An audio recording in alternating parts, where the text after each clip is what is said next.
السلام علیکم ورحمۃ اللہ وبرکاتہ۔ الحمد للہ رب العالمین والصلاة والسلام علی سید الانبیاء والمرسلین وعلی آلہ وصحبہ اجمعین، اما بعد۔ قال النبی صلی اللہ علیہ وسلم طلب العلم فریضۃ علی کل مسلم۔ محترم ناظرین، پچھلے ویڈیو کے اندر ہم نے بہت ہی تفصیل سے جانا کہ اپنے شرمگاہ کو پیشاب کرتے وقت چھونا منع ہے۔ اسی طریقے سے ایک آداب ہم نے یہ بھی جانا کہ برتن میں سانس نہیں چھوڑنا چاہیے، اور یہ چھوڑنا حرام ہے۔ بخاری مسلم کی حدیث سے ہم نے سمجھا، اور ابو قتادہ وہ حدیث کے راوی تھے۔ آج کی حدیث میں ہم جانیں گے بہت ہی اہم مسئلے کو، آج ہم جانیں گے، اس لیے کہ پیشاب و پاخانہ کرتے وقت ہمارا قبلہ کس جانب ہونا چاہیے، ہم کس جانب اپنا پیٹھ کریں اور کس جانب ہم اپنے چہرے کو رکھیں، یہ جاننا ضروری ہے۔ تو آئیے ہم حدیث کو شروع کرتے ہیں۔ سب سے پہلے ہم حدیث کا اعراب دیکھ لیتے ہیں، اس کے بعد پھر ہم حدیث کا ترجمہ دیکھیں گے، پھر حدیث سے جو مسائل استنباط ہو رہے ہیں وہ بھی جاننے کی کوشش کریں گے۔ وعن سلمان رضی اللہ عنہ قال لقد نهانا رسول الله صلی اللہ علیہ وسلم ان نستقبل القبلة بغائط او بول او ان نستنجی بالیمین او ان نستنجی باقل من 3 احجار او ان نستنجی بردیء او عظم، رواہ مسلم۔ اسے مسلم نے روایت کیا ہے۔ تو سلمان رضی اللہ تعالیٰ عنہ روایت کرتے ہیں، یہ سلمان فارسی رضی اللہ عنہ ہیں۔ سلمان فارسی، ان کے تعلق سے اللہ کے نبی صلی اللہ علیہ وسلم نے ان کے تعلق سے کہا تھا کہ یہ ہمارے اہل بیت میں سے ہیں، ان کو یہ فضیلت حاصل ہے کہ اللہ کے رسول صلی اللہ علیہ وسلم نے انہیں کہا کہ یہ ہمارے اہل بیت میں سے ہیں۔ ان کے خلوص اور محبت دین کی وجہ سے اللہ کے رسول نے ان کو یہ بشارت دیا کہ سلمان ہمارے اہل بیت میں سے ہیں۔ اللہ اکبر، یہ فضیلت ان کو حاصل ہے۔ یہ 32 ہجری کو وفات پائے، اور یہ فارس سے تعلق رکھنے والے ہیں۔ گویا کہ یہ 32 ہجری کو وفات پائے اور یہ فارس کے رہنے والے ہیں، اور اللہ کے رسول صلی اللہ علیہ وسلم نے انہیں اہل بیت، یعنی اپنے اہل بیت میں شمار کیا ہے، کہا کہ یہ ہمارے اہل بیت میں سے ہیں۔ یہ فضیلت اور یہ ان کے تعلق سے تھوڑی کچھ جانکاری تھی، اسے اپنے ذہن میں رکھیں۔ یہ روایت کرتے ہیں، قال کہتے ہیں کہ لقد نہانا رسول اللہ صلی اللہ علیہ وسلم، اللہ کے رسول صلی اللہ علیہ وسلم نے ہمیں منع کیا، ہمیں روکا، نہانا ہمیں روکا، رسول اللہ صلی اللہ علیہ وسلم، اللہ کے رسول صلی اللہ علیہ وسلم نے ان نستقبل القبلۃ، کہ ہم قبلہ کے جانب رخ کریں یا ہم قبلہ کے جانب استقبال کریں، بغائط پاخانہ کرتے وقت، او بولن یا پیشاب کرتے وقت۔ یہ ترجمہ صحیح بہتر ہے کہ ہم قبلے کے جانب رخ کریں پیشاب و پاخانہ کرتے وقت، اس سے ہمیں اللہ کے رسول نے منع کیا۔ او ان نستنجی بالیمین، یا ہم استنجا کریں داہنے ہاتھ کے ذریعے، او ان نستنجی باقل من 3 احجار، یا ہم استنجا کریں 3 پتھروں سے کم میں، او ان نستنجی بردیء، یا ہم استنجا کریں لید گوبر سے، او عظم یا ہڈی سے، رواہ مسلم، اسے مسلم نے روایت کیا ہے۔ تو سلمان فارسی رضی اللہ عنہ روایت کرتے ہیں، کہتے ہیں کہ اللہ کے رسول نے ہمیں روکا کتنی چیزوں سے، اب آپ جوڑیں۔ پہلی چیز یہ ان نستقبل القبلہ، دوسری چیز ان نستنجی بالیمین، تیسری چیز باقل من 3 احجار، اور چوتھی چیز یہ او نستنجی بردیء او عظم۔ یعنی 4 چیزوں سے اللہ کے رسول نے ہمیں روکا۔ پہلی چیز کہ ہم قبلے کے جانب رخ نہ کریں، اس چیز سے ہمیں روکا۔ اللہ کے رسول صلی اللہ علیہ وسلم نے اس چیز سے روکا کہ ہمارا چہرہ قبلے کے جانب نہیں ہونا چاہیے، اور ہمارا پیٹھ مغرب یعنی پورب کی طرف نہیں ہونا چاہیے۔ کس جانب ہونا چاہیے؟ جنوب اور شمال کی طرف ہونا چاہیے۔ لیکن یہ کس صورت میں ہے، اس سلسلے میں علماء کا اختلاف ہے۔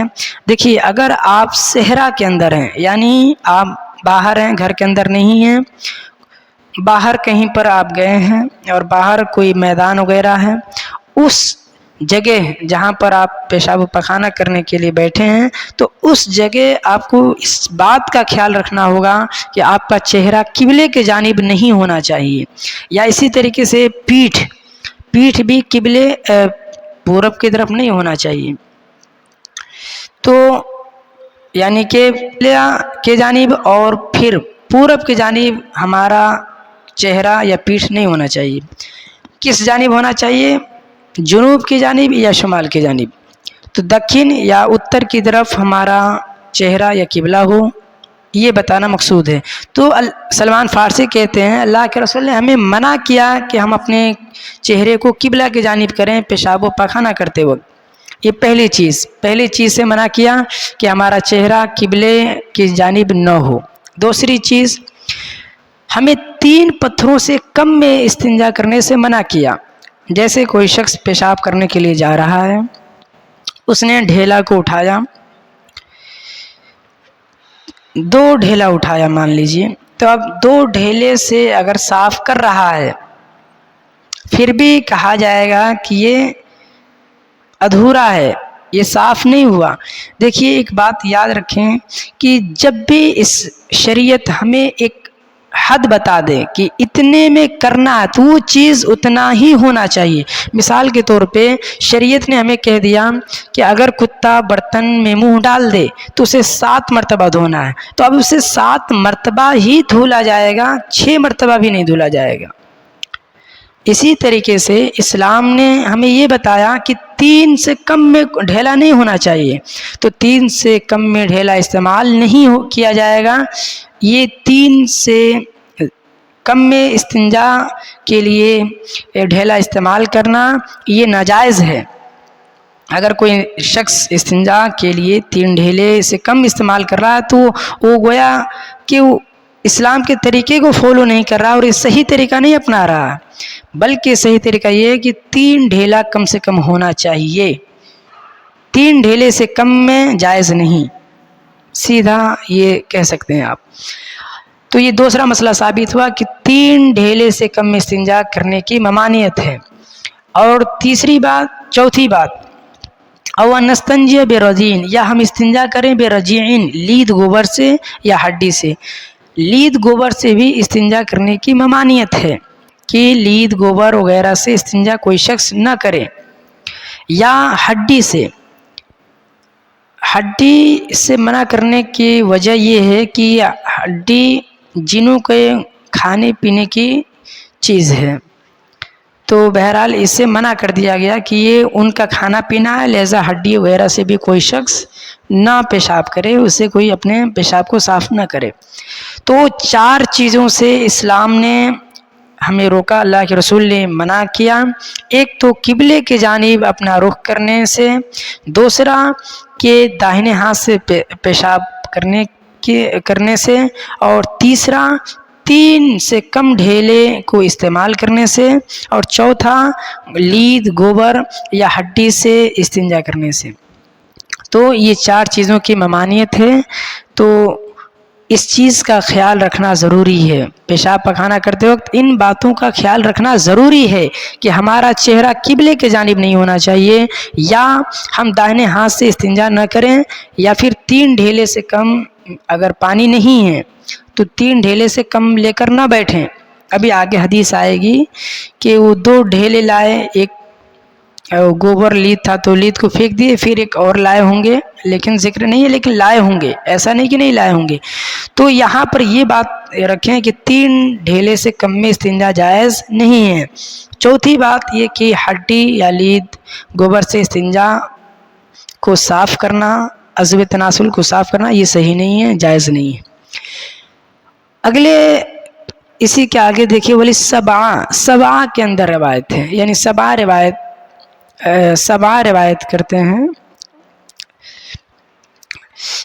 7 سے کیا مراد ہے؟ 7 بخاری، مسلم، احمد، ابو داؤد، نسائی، ترمذی، ابن ماجہ، اسے 7 کہتے ہیں، یعنی ان کے اندر یہ موجود ہے من حدیث ابو ایوب کے حدیث سے، لا تستقبل القبلۃ بغائط او ولا بول ولکن شرقوا او غربوا.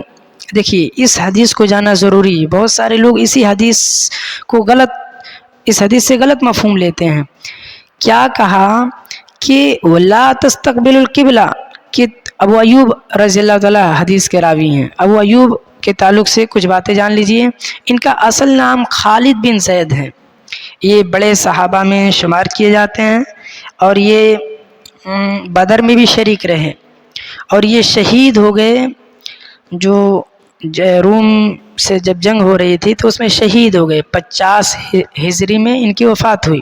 تو یہ روایت کہتے ہیں کہ لا تستقبل القبلۃ، کہ روایت کرتے ہیں کہ لا تستقبل القبلۃ، کہ تم لوگ قبلے کے جانب اپنا رخ، اپنا چہرہ نہ کرو لیکن پیشاب کرتے وقت یا پاخانہ کرتے وقت. ولکن شرقوا او غربوا، لیکن مشرق اور مغرب کی طرف. اب یہاں پہ دیکھیے گا مشرق یا مغرب کی طرف، مشرق یا مغرب کی طرف کرنے کا مطلب کیا ہے یہ سمجھنا پڑے گا. یہاں تک تو بات ٹھیک ہے کہ قبلے کے جانب اپنا رخ نہیں کرنا چاہیے، لیکن آگے استثناء کیا جا رہا ہے کہ نہیں، لیکن مشرق اور مغرب کی جانب کر سکتے ہو، یہ بتانا چاہتے ہیں. تو یہاں پہ سیدھا آپ یہ کہہ سکتے ہیں کہ جو مشرق اور مغرب ہے یہ اہل مدینہ کے لیے خاص ہے، اہل مدینہ کے لیے یہ مخصوص ہے. کیونکہ جو مشرق پڑتا تھا وہ اہل مدینہ کے لیے جنوب ہوتا تھا. جب بولا جائے کہ مشرق یا مغرب تو مشرق مدینہ والوں کے لیے دکھن جنوب پڑتا ہے. تو لہذا کہ ان کا مشرق جنوب پڑتا ہے تو ان کو مشرق کی طرف کرنا چاہیے. جب مشرق کی طرف کہا جائے تو گویا کہ جنوب کی طرف. تو ہم کہیں گے کہ اہل مدینہ سے کہ آپ مشرق کی طرف استنجا کریں یا پاخانہ، تو اس کا یہ مطلب ہوگا کہ وہ اپنا رخ جنوب کی طرف کریں. جو بات اب جہاں پر یہی بات بتانا مقصود ہے سب سے اہم، کہ اسی حدیث سے لوگ غلط سمجھ جاتے ہیں کہ مشرق اور مغرب یہاں ذکر کیا جا رہا ہے.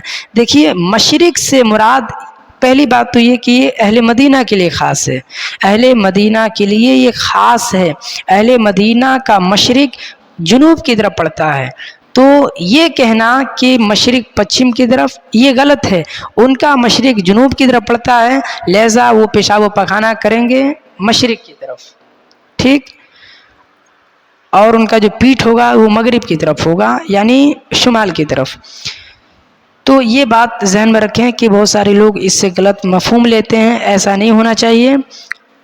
اہل مدینہ کا جو مشرق ہے وہ قبلہ جنوب کی طرف پڑتا ہے، لہذا وہ مشرق کی طرف پیشاب پاخانہ کریں گے اور مغرب کی طرف. اچھا ایک بات میں اور ذکر کر دوں کہ گھر وغیرہ میں جو ٹوائلٹ ہے وہاں دیوار حائل رہتا ہے.